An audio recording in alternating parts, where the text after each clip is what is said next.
Today we've been asked by this customer to get the battle the wind and connect the main house Wi-Fi to a bungalow which is not joined to the main house. So let's see how we're going to do it. Now, I've actually already surveyed this job a couple of weeks ago, so we kind of have a rough idea of the cable route, but let me show you. First, let's head inside. Alrighty then, so the plan is that we're going to use the ONT where the fibre comes into here. We're going to use that as a bit of a reference to drill our hole. Because it's an old cottage, the walls are mad thick and the plaster can be quite hard. And that means that if we were to drill outside in, we'd risk blowing the plaster if we weren't careful. So to not risk it today, I'm going to drill inside out, which is always my least preferred method. On modern houses, you blow the brick out.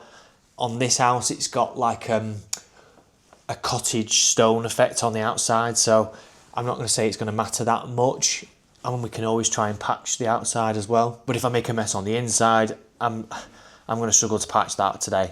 So what we need to do is measure off to get a bearing of where the cables are, and that will give us a distance of how far along here that we can drill for it. What's a line there, yeah. Down. Put the camera this side.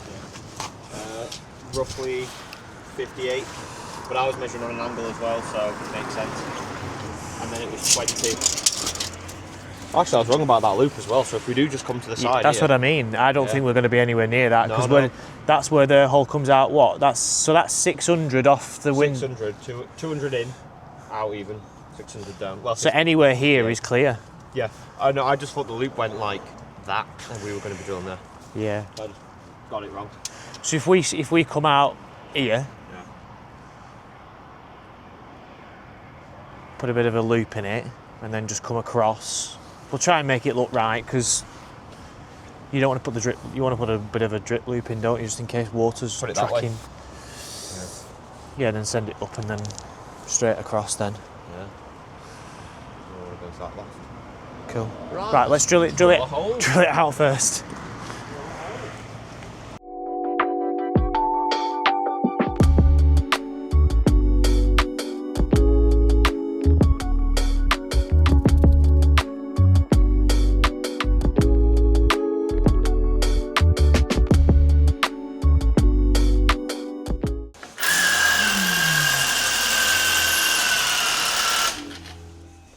You reckon?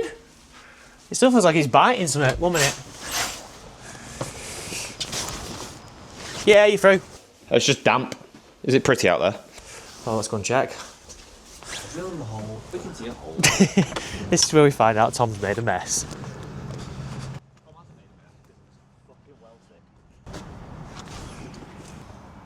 Perfect. Right, we can send a rod through there, pull the cable through, and then we just need to jump into the loft up there to figure out how we're going to get the cable along. And we've got some cable. On today's job, I'm going to use some Cat 6 external grade cabling. We used to just stock Cat 5e, and that was just a price thing more than anything. But over the recent months, and certainly over the last 6 months, more customers have been requesting Cat 6. So it just makes sense for us just to stock Cat 6 external on the van these days rather than Cat 5. And it's come down in price, so it's not even that stupidly expensive anymore.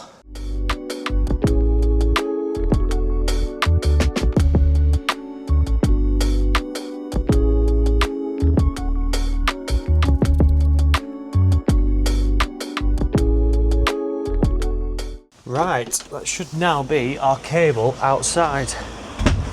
Let's just go and have a check. Because it's a nice and straight hole, it's come out straight away. Didn't even use any tape. Straight out. So our options are, we can either, well, we've got to clip it all the way along anyway. We can either send it in here, which goes to the courtyard on the other side, or we just continue clipping it all the way along and then send it up into the gable. We first got to check that loft space. I think the weather's absolutely battering this camera. What's the chances? Oh, it's insulated, I'll give you that. Oh, it's tight. It's not very tall. No, it won't be, would it? No. You can see with the peak of it that it's not tall. It's very dark as well. So there's a little wall in the middle, but I can squeeze through that. Thank you. Yeah, I can see the gable. How far right can you see? I'm looking. I can pretty much get end to end. So down this end, we can see we've got a partition here, and we've got another one right down there. Probably won't be able to get all the way down there, but on the other side of things, we can see there's another little partition here holding up the main truss. And then down right at the end there, we can see the other gable end wall. Other than that, there's nothing in the way, so it should make it a nice, easy run.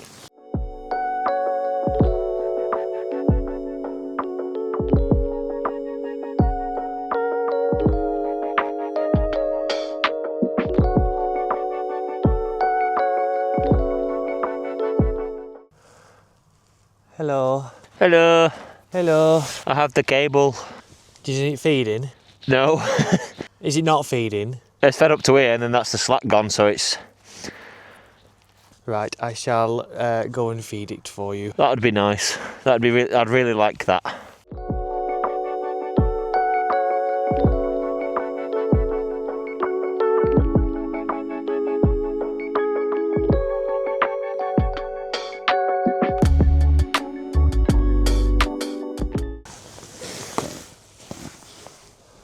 Are you enjoying yourself?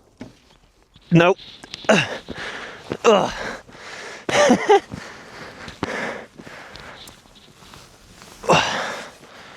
we can pull that way, and now it's pretty.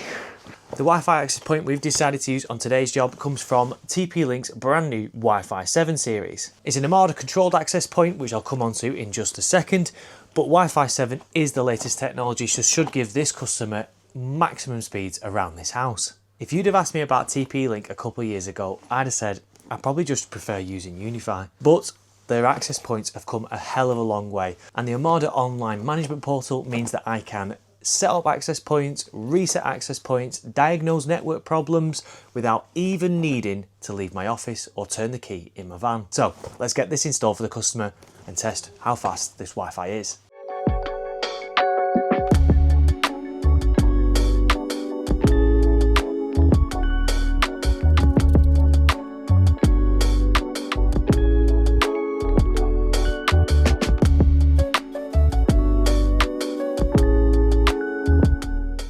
That's the access point all mounted, so let's see how Tom's getting on. Next, we've got to install the PoE injector.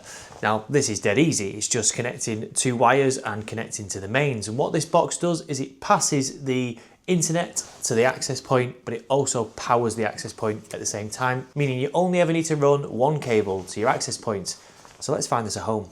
Now there's a couple of options. I can rejuggle these plug sockets around and plug a device in over there, and then we can simply just mount the PoE injector to the wall there, plug it in up there. Let's see how well that's going to work.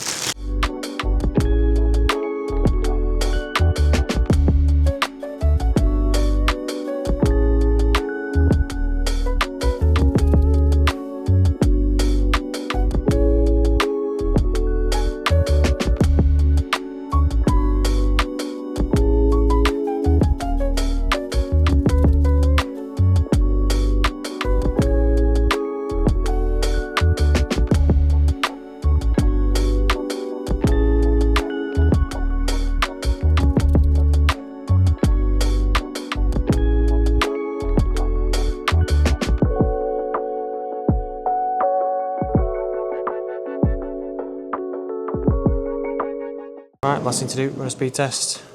I have a bit of a confession to make. When I came to do the speed test on the bungalow, I actually didn't press record on the camera. I know, stupid mistake, but you'll have to take my word for it. The internet in the house was running about 50-60 meg, and the internet in the bungalow was exactly the same, which means we were getting maximum speeds out of the TP-Link access point. Which means the last thing to do is to get everything packed up, the van loaded, and we can go home and get out of this disgusting weather. I hope you've enjoyed that video. If you have, don't forget to hit that thumbs up, the like, subscribe button, and I'll catch you guys in the next one.